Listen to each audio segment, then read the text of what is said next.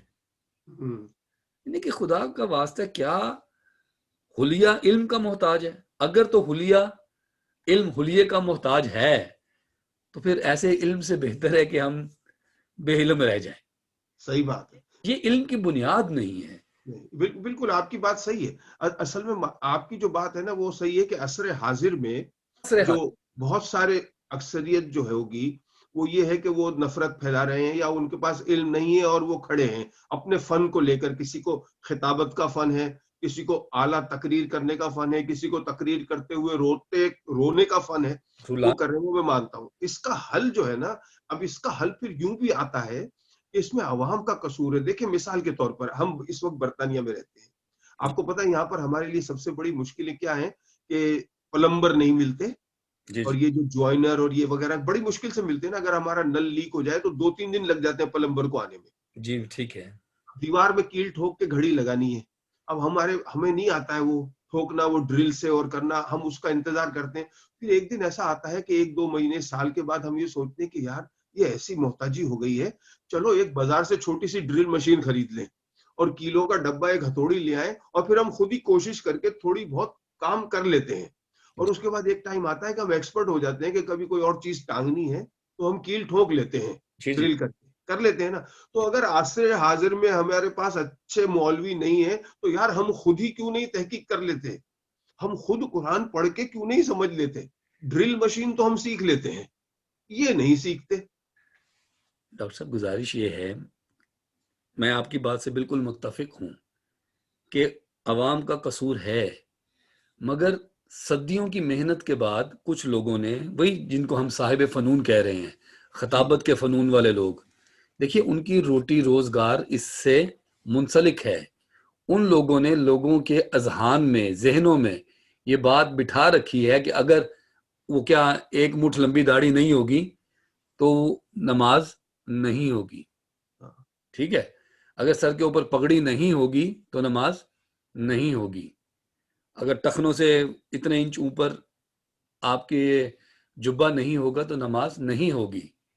تو حضور یہ تصورات بڑی محنت، اب یہ مت کہیے عوام کا قصور ہے، مگر دوسری جانب ان صاحب فن لوگوں کے فن کا کمال بھی ہے، ہاں یہ میں مانتا ہوں، انہوں نے اپنے فن کے ساتھ یہ بات بالکل بٹھا رکھی ہے۔ یہ ہو رہا ہے، لیکن اگر یہ لوگ تحقیق کر لیں کہ اس زمانے میں ٹخنے سے اوپر اس لیے رکھا جاتا تھا کہ وہاں کیچڑ ہے، کہیں خراب ہو جائے گا، یا ٹخنوں سے اوپر رکھنا یہ تھا کہ لمبے لمبے لباس، ریشمی لباس غرور اور تکبر کی نشانی میں مانے جاتے تھے۔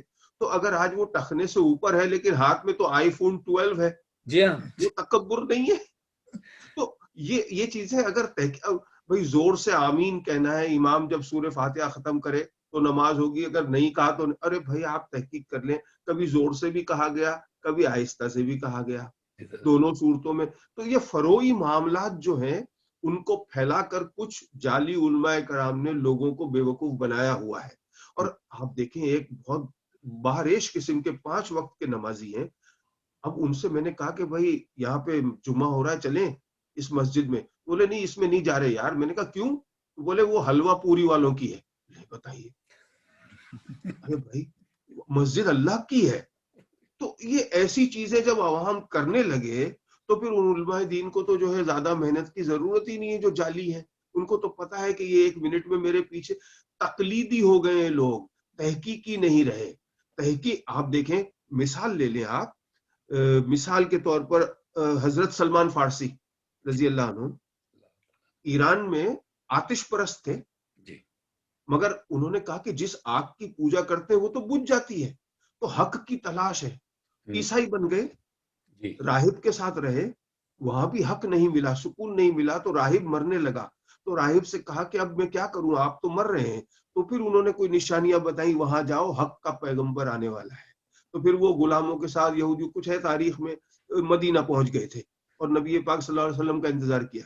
یعنی حق کے تلاش میں، تحقیق میں انہوں نے اپنا گھر بار چھوڑا، یہ سب چھوڑ کے گئے۔ دوسری مثال مہاتما بدھ کی آپ لے لیں، ان کی تعلیمات صحیح ہیں یا نہیں اس سے آج ہم بحث نہیں کر رہے. ایک مثال کے طور پر کپل دیو کا شہزادہ، خوبصورت بیوی، 6 ماہ کا خوبصورت بچہ، کھڑکی سے دیکھ رہا ہے مہاتما بدھ کہ کوئی مر رہا ہے، کوئی لنگڑا ہے، کوئی لولا ہے، یہ ایسا کیوں ہے؟ اس تلاش میں اس نے اپنا محل چھوڑ دیا. آپ سوچیں، ایک محل میں آسائش سے وہ رہ رہا ہے اور جا کے درخت کے نیچے بیٹھ گیا ہے. تو تلاش یعنی تحقیق. تو یہ تحقیق جو ہے یہ ہم مسلمانوں میں سے ختم ہو گئی ہے، اور اس کی وجہ ہے خلافت عثمانیہ کے دور کے بعد سے. اس لیے کہ جب ہم حاکم ہیں، ہماری حکومت ہے آدھی دنیا پر، تو ہمیں تحقیق کی کیا ضرورت ہے؟ دوسرے لوگ کریں، ہم کیوں کریں؟ اور اسی زمانے میں یورپ اندھیروں میں تھا اور انہوں نے تحقیق کی. انگریز لارڈ پیکاک نے 400 عربی کتابوں کا انگلش میں ترجمہ کیا، اسپین کے ٹرانسلیشن ٹولیڈو کالج کے اندر بیٹھ کے. پھر انہوں نے وہ علم اپنے پاس لایا اور آج وہ حکومت کر رہے ہیں. ہم نے تحقیق کرنی ہی چھوڑ دی نا، ہم تو پیچھے چلے جاتے ہیں. ڈاکٹر صاحب بہت بہت شکریہ. ڈاکٹر فہد صاحب بہت بہت شکریہ. خواتین و حضرات، آپ نے گفتگو سنی. آپ اپنی رائے سے ہمیں نوازیے گا. اپنا خیال رکھیے گا، اپنی دعاؤں میں شامل رکھیے گا. اللہ تعالیٰ آپ کے گھروں میں خیر و برکت دے. ہمیں اجازت، پھر ملاقات ہوگی. اللہ حافظ.